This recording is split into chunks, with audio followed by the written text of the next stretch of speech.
Hey everyone, welcome back to the AI Tech channel. Buckle up, because today we're diving into a story that's shaking up the global tech landscape. Is China on the verge of becoming the world's next tech superpower? And is Trump's trade war actually fueling their innovation? I know it sounds crazy, right? But stick with me, because the evidence is pretty compelling. We're talking about market-moving successes, groundbreaking AI, and a nation brimming with a newfound sense of confidence. But is it all just hype, or is there real substance behind the swagger? Let's find out.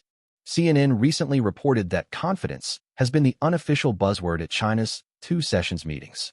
This isn't just about political rhetoric. It's about a tangible shift in the economic and technological landscape. China is entering 2025 with a string of victories under its belt, fueled by the successes of its tech companies and advancements in key sectors like AI and electric vehicles. This is happening against the backdrop of potential trade wars and increasing competition with the United States. It's a high-stakes game, and the world is watching closely. The two sessions are crucial. It's where China's government lays out its plans and sets the tone for the year. Top priority: boosting consumer demand to reduce reliance on exports. Second, pushing forward Xi Jinping's vision of transforming China into a tech superpower. This involves massive investment and enlisting the private sector. Think about it. They're not just reacting to Trump's tariffs. They're strategically repositioning their entire economy. Remember Trump's tariffs? He doubled them on Chinese imports to 20% and threatened even more, along with tighter controls on American investment in China. China's response: we can prevail over any difficulty. That's a bold statement. A foreign ministry spokesperson even said, if the U.S. insists on waging a tariff war, China will fight till the end. This isn't just posturing. It's a declaration of economic independence. And here's the kicker. China is regaining its swagger after being hit hard by its own COVID restrictions, a property sector crisis, and the tech war with the U.S. They've been battered, but they're bouncing back with renewed vigor. The word confidence was used repeatedly during the two sessions, emphasizing the belief that confidence builds strength. This is about more than just economics. It's about national pride and a determination to succeed. Now, let's be real. Not everyone in China is feeling this optimism. Many are saving rather than spending, and young people are struggling to find jobs. There's uncertainty about the future. But the difference between now and last year is the tangible success of Chinese companies and technology. They're seeing real progress, and that's fueling a sense of hope, even amidst the challenges. Take electric vehicles, for example. Chinese manufacturer BYD is now going toe-to-toe with Elon Musk's Tesla for global sales. This isn't just about competing. It's about leading the way in green technology. It's a clear demonstration of China's ability to innovate and disrupt established markets. This is the kind of tangible success that breeds confidence. And then there's DeepSeek, a privately owned Chinese AI firm whose large language model shocked Silicon Valley. It challenged Western assumptions about the costs associated with AI development. In Beijing, "You can ask DeepSeek" has become a playful and proud saying. This is a major achievement, demonstrating that China is not just catching up in AI. It's potentially leapfrogging ahead in certain areas. Wang Yiwei, director of the Institute of International Affairs at Renmin University, said that last year, people may have been influenced by the U.S. narrative that China is declining. But now, there's a growing sense that China hasn't peaked. Yes, there are still difficulties and problems, but the overall trajectory is upward. This is about reclaiming their narrative and asserting their position on the world stage. Even Trump's focus on economic rivalry is seen by some as a sign of how far China has come. The fact that the U.S. is so concerned about competition is viewed as an acknowledgement of China's growing strength. It's a twisted form of validation, but it's still a powerful message. But even as China projects confidence, international observers say the economic stimulus measures announced this week show that Beijing is preparing for major challenges. Premier Li alluded to this, saying the external environment is becoming more complex and severe, which may have a greater impact on trade, science, and technology. China doesn't want to deal with volatility while also grappling with a weak economy at home. That's why they're trying to boost consumption and spur growth, setting an ambitious expansion target of around 5% this year. They're also aware that trade frictions mean the economy needs to rely less on exports. They're trying to build a more resilient and self-sufficient economy. Bert Hoffman, a professor at the East Asian Institute at the National University Singapore, believes that China's growth will have to rely more on domestic demand, especially with the possibility of a trade war 2.0. This means focusing on internal consumption, innovation, and building a strong internal market to weather external pressures. However, Some analysts argue that Beijing's initiatives are short on details and not aggressive enough to rev up the economy and boost consumer confidence. Michael Herson, a fellow at the Asia Society Policy Institute Center for China Analysis, suggests that the leadership wants to refocus on growth but is hesitant to provide excessive stimulus. She may be balancing this goal with the need to save some firepower to support the economy if China faces a nasty 4 years dealing with Donald Trump, according to Herson. This suggests a long-term strategic approach, preparing for potential economic shocks and geopolitical challenges. Beijing is also directing resources toward the high-tech transformation of its economy and industries. This is a key part of the government's 2025 agenda and a long-term objective of Xi Jinping. They're pushing for innovations in AI, robotics, 6G, and quantum computing. They've even announced a state-backed fund to support tech innovation and are welcoming foreign enterprises to participate. China hasn't forgotten the Trump administration's efforts to keep Huawei out of global mobile networks and the Biden administration's attempts to cut off Chinese access to advanced semiconductors. These actions have fueled a determination to become self-sufficient in critical technologies. Foreign Minister Wang Yi stated that unjustified external suppression has never stopped China's progress in space science or chip making. He added that where there is blockade, there is breakthrough. Where there is suppression, there is innovation. This is a powerful message of resilience and determination to overcome obstacles. Wang Yi emphasized that China is witnessing an ever-expanding horizon to become a science and technology powerhouse. This isn't just about catching up. It's about surpassing and leading the way in key technological areas. Now, how much will Trump's policies actually challenge China? That's the million-dollar question.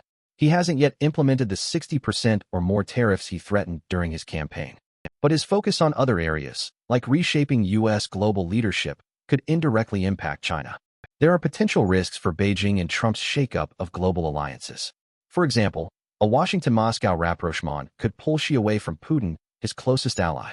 Or, an American dial-down of security in Europe could allow increased attention on Asia. These are complex geopolitical calculations that China needs to navigate carefully. Chinese diplomats have been seizing the opportunity to portray their country as a responsible and stable global leader, despite criticisms of their own aggressive behavior in Asia. They're positioning themselves as a counterweight to what they see as a chaotic and unpredictable U.S. foreign policy. Wang Yi criticized the America First policy, stating that a big country should honor its international obligations and fulfill its responsibilities, not put selfish interests before principles. He emphasized that China resolutely opposes power politics and hegemony. This is a direct challenge to the U.S. approach to global affairs. When it comes to tariffs, China is trying to moderate its response, hoping for a potential meeting between Xi and Trump or a deal to avert an escalating trade war. They're playing a careful game of diplomacy and economic maneuvering. While China immediately retaliated against 2 sets of U.S. tariffs, they've remained measured in their reprisals. Their deficit with the U.S. means they have less room to hit back, but they're expected to calculate other measures like export controls for leverage. They're looking for strategic ways to respond without escalating the conflict unnecessarily. Some believe that even if tariffs cause China short-term pain, the U.S. will ultimately lose in the long run. China is still an indispensable part of global supply chains and is better prepared to weather this trade war than the last one, as they're sending goods to more markets globally. They're diversifying their economic relationships and building resilience against external shocks. Zhou Bo, a senior fellow at Tsinghua University, argues that imposing tariffs doesn't work as well when dealing with a peer competitor like China compared to smaller countries. He believes China wants cooperation, not friction, but is prepared to fight if necessary. It's a delicate balance between seeking collaboration and defending their interests. Zhou Bo concludes that since the U.S. is still the stronger side in the relationship, it will decide the nature of the relationship. China has to be prepared to compete and dare to fight, if necessary. This highlights the underlying tension and the potential for continued economic and geopolitical rivalry. Now let's shift gears slightly. While China is investing heavily in technology, the U.S. is facing potential cuts to scientific funding. A federal judge recently blocked the Trump administration's move to drastically lower some of the funding that universities and research institutions receive from the National Institutes of Health, NIH. Judge Angel Kelly issued a temporary restraining order, preventing the NIH from implementing the rate change notice. This was a significant victory for the scientific community, which feared the catastrophic consequences of these cuts. The NIH provides research grants in 2 categories: direct and indirect costs. Direct costs cover expenses like researchers' salaries and equipment. Indirect costs, also known as facilities and administrative costs, cover expenses like student services and building maintenance. Previously, universities had negotiated indirect cost funds, sometimes acquiring as much as 70% or more. The proposed cuts would have capped these rates at 15%. Attorneys general from 22 states sued to block the NIH from enacting the rate change, arguing it would result in catastrophic financial consequences, including the closure of research programs, layoffs, and disruptions to clinical trials. They argued that these cuts could jeopardize people's lives and health. The lawsuit emphasized that indirect costs are the backbone of research programs, covering everything from utilities to equipment maintenance. They literally keep the lights on for scientific research. Cutting these funds would severely cripple the research infrastructure. The lawsuit argued that the policy violated the Administrative Procedure Act, which governs how federal agencies create and enforce regulations. This legal challenge underscored the importance of due process and the need for transparency in government decision-making. The NIH claimed that the rate cap would save more than $4 billion annually. However, critics argued that these savings would come at the expense of scientific progress and innovation. It's a classic debate between fiscal responsibility and investing in the future. According to a report from United for Medical Research, NIH funding supports roughly 412,000 jobs and $92 billion in economic activity. This highlights the significant economic impact of scientific research and the potential consequences of reducing funding. Harvard and Stanford universities expressed concerns about the rate cuts, noting that the discovery of new treatments would slow, opportunities to train the next generation of scientific leaders would shrink, and the nation's science and engineering prowess would be severely compromised. These are serious warnings from leading research institutions. Research funding isn't limited to institutions in the Northeast or California. States like Florida, Tennessee, Missouri, Ohio, and Georgia also receive significant funding from the NIH. These cuts would have a broad impact across the country, affecting both red and blue states. The University of Alabama Birmingham, the state's largest employer, is among the top recipients of NIH funding. This example illustrates the importance of NIH funding for local economies and job creation. I want to circle back to the bigger picture here. We've talked about China's technological rise, Trump's potential policies, and the U.S. facing cuts to scientific funding. It's crucial to examine China's advancements through the lens of technological innovation. China has made significant strides in areas like artificial intelligence, quantum computing, and renewable energy. For instance, their advancements in quantum cryptography, as detailed in the research paper Quantum Key Distribution Networks published in Nature, demonstrate their commitment to secure communication technologies. This progress is not just about economic gains. It's about strategic advantages in the 21st century. The U.S. needs to respond strategically to China's technological advancements. Instead of purely protectionist measures like tariffs, the U.S. should focus on fostering innovation within its own borders. This includes increasing funding for research and development, promoting STEM education, and creating a regulatory environment that encourages entrepreneurship. The U.S. should also collaborate with its allies to counter China's technological influence and ensure a level playing field.